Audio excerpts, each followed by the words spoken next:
channel. I'm Felicia Monique, a single mom of 2 kids who elevated her life, got an increase of 50K in income, and moved into my dream apartment.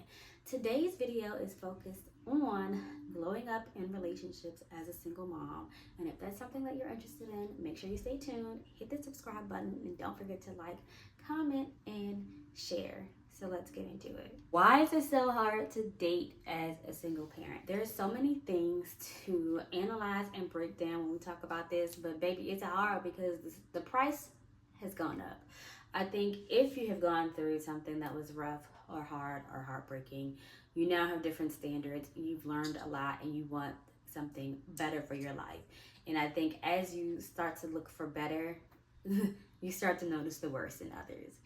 So what I would encourage you to do is the first step. Let it go. Let go of the past. Do not compare new people to your old people. Just let it go. Whatever you went through with your exes, whether it be with your children's fathers, whether it be with just other relationships, even platonic relationships can have an impact on your new relationship. But baby, let it go, okay? Because we're moving on. And in order to accept new things, you have to let go of the old things. All right. The next thing that's super important when dating as a single mom is knowing what you don't want.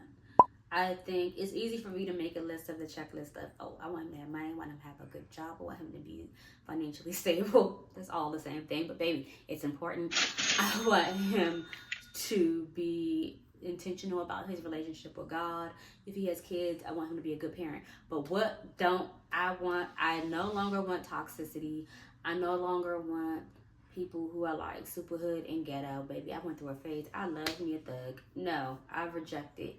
I don't want people who are overbearing and controlling, who don't respect my space and privacy. Again, I'm the type of person who sometimes I don't feel like talking. So I need somebody who can respect my time and my privacy and my need for my me time.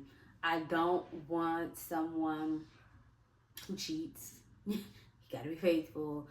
I don't want a soft man. He needs to be an alpha, a leader, dominant, very masculine.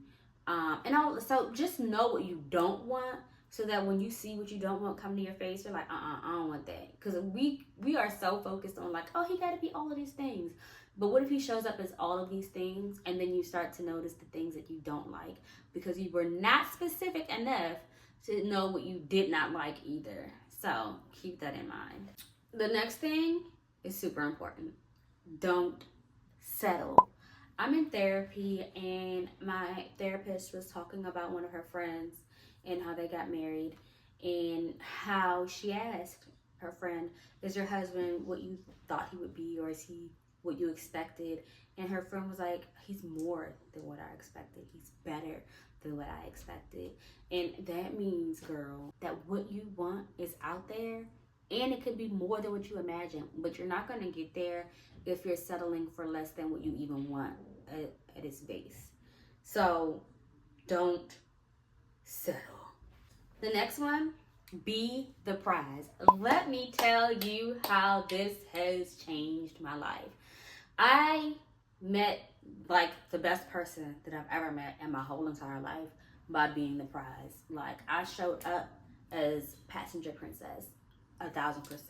I made sure I looked good, smelled good, felt good. I was submissive. I was all of the things. And that just made him want to treat me better. Like, I mean, buying me things, opening doors, planning dates, planning 3-day dates. Like, girl, ordering me things randomly that would just come to my house, and like, it would just say, for pretty ass Felicia. Like, be the prize. Like, show up as the best person for your partner, your potential partner, and see how they react to it without instruction. Because I think you're going to have like those initial conversations where you're like explaining what you like, what your preferences are, whatever. But then you have to let them drive. And then you need to see if you like the way that they move in this relationship, and if it's something that you can continuously deal with.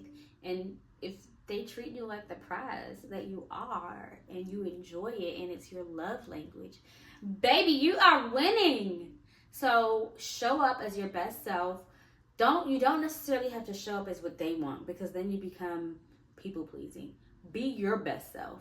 Do what you do best and see if it fits. And I think being the prize is like so much fun. And my last and final tip is leave your kids out of it. I am so intentional about dating and not letting them meet my kids. I don't care who you are. I don't care if you bought me a car. You're not meeting my kids until I get that feeling of safeness. I need to trust you with my kids. I need to trust that you can have a relationship with my children. And us having a partnership is one, but bringing children into it is a really big step. So I'd say, at least for the first 3 to 6 months, leave your kids out of it. Some people wait even a year. Do what's best for you. I think you can trust your intuition and God to let you know, like, if this is the best time to introduce your kids into something.